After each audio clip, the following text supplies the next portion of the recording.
اب اس میں بڑی اہم بات ہے ٹلونی صاحب، وہ آپ نے بتانی ہے کہ ریاست مدینہ کے سربراہان خلفائے راشدین کے ادوار میں جو غیر مسلم باغی تھے اور گستاخان رسول صلی اللہ علیہ وآلہ وسلم تھے، ان کے ساتھ بنیادی طور پر کیا رویہ تھا ریاست کا؟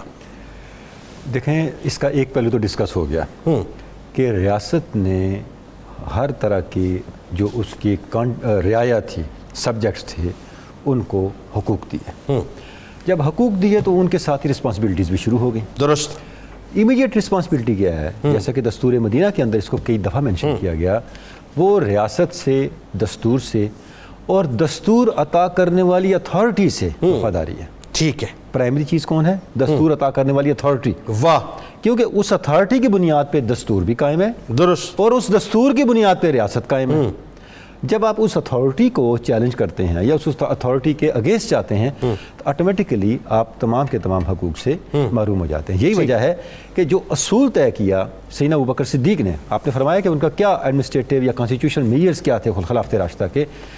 حضرت ابوبکر صدیق نے جو اصول طے کیا، جس وقت آپ نے منکری فتنہ ارتداد کھڑا ہوا، منکرین ختم نبوت کے خلاف آپ نکلے، اور جب صحابہ کرام نے آپ کو توقف کرنے کا مشورہ دیا تو آپ نے فرمایا اَيَنْقُصُ الدِّينُ وَأَنَا حَيٌّ، کیا ایسے ماحول میں جب کہ دین میں خرابی پیدا ہو رہی ہے اور میں زندہ بیٹھا رہوں؟ اللہ اکبر! مطلب کیا تھا کہ اس بنیادی اتھارٹی کو چیلنج کرنا دین کو ختم کرنے کے مترادف سمجھا خلافت راشدہ۔ اللہ، یہ بنیادی اصول ہے۔ اللہ اکبر! اللہ، دیکھیں یہ خلافت، امیر المومنین ایک سٹیٹمنٹ دے رہے ہیں، ایک پالیسی سٹیٹمنٹ دے رہے ہیں۔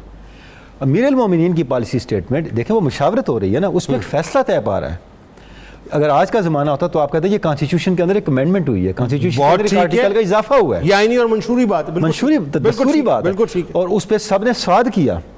جتنی شورا بیٹھی تھی سب نے کہا کہ آپ درست فرما رہے ہیں، ہمیں شرح صدر ہو گیا، آپ ٹھیک کہہ رہے ہیں۔ گویا یہ ایک اصول جو طے کیا کہ جب تک آپ ناموس رسالت اور آپ صلی اللہ علیہ وسلم کی مرکزیت کو، یہ بڑی امپورٹنٹ بات ہے، ختم نبوت کی مرکزیت کو جب تک آپ اسٹیبلش نہیں کرتے، دین نقص سے محفوظ نہیں ہوتا۔ واہ! یعنی یوں کہ یہ دوسرے لفظوں میں کہ اگر آپ نصاب کا حصہ سرکار علیہ السلام کی سیرت طیبہ کو بنانا چاہتے ہیں تو پھر دونوں حوالوں سے اسٹوڈنٹس کو پڑھائیں کہ جہاں آپ رحمت ہیں وہاں پر اگر حدود اللہ یا ناموس رسالت یا ختم نبوت کی بات آئی تو پھر اسٹینڈز کیا لیا گیا۔ میں ایک جملہ عرض کروں گا، یہ تصویر کا ایک اور نہ دکھائیں اسٹوڈنٹس، میں کہتا ہوں اتنی تفصیل میں بھی نہ جائیں، نئی نسل کو ایک بات سمجھا دیں، بتائیے ہماری کانسٹیٹیوشنل اتھارٹی حضور ہیں بس۔ واہ واہ واہ واہ! ختم ہو گئی بات ہی ختم ہو گئی، بات ہی ہماری ہر لحاظ سے مرکزی اتھارٹی و مصطفیٰ برساں خیش را کے دی ہم گربہ نہ رسیدی تمام بولا حبیث۔ دیکھیں جب یہاں پہ یہ بات کی گئی ہے کہ ریاست تو بنتی ہے جغرافائی بنیادوں پہ، تو علامہ نے کہا نہیں، بمصطفیٰ، ہماری ریاست مصطفیٰ سے بنتی ہے۔ واہ واہ! سبحان! جو ریاست مصطفیٰ کے بغیر بنتی ہے وہ ابو لہبی ریاست ہے۔ واہ! اب اگر آپ یہ کہتے ہیں کہ علامہ اقبال رحمۃ اللہ علیہ نے پاکستان کا خواب دیکھا،